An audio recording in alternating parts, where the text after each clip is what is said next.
May tanong ako. Anong prutas ang habang kinakain mo? Kinakain ka rin. Di pinya. Hindi yun joke.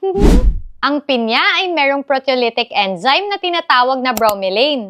Proteolytic, ibig sabihin, nagbe-breakdown ng protein. At dahil made up of protein yung body natin, habang kumakain tayo ng pinya, kinakain o bine-breakdown din ni bromelain yung mga protina sa dila at iba pang area ng oral cavity natin. Pero huwag kang mag-alala. Mabilis lang naman mag-heal yung dila at oral cavity natin. At kapag nalunok na natin yung pinya, nade-destroy na ng stomach acid yung bromelain dito. Kung gusto mo naman ma-denature o ma-deactivate si bromelain bago kainin yung pinya, lutuin lamang ito o ibabad sa tubig na may asin for around 30 minutes. Ilan pa sa mga prutas na may sariling proteolytic enzyme ay ang kiwi, fig, at papaya. Gets ba?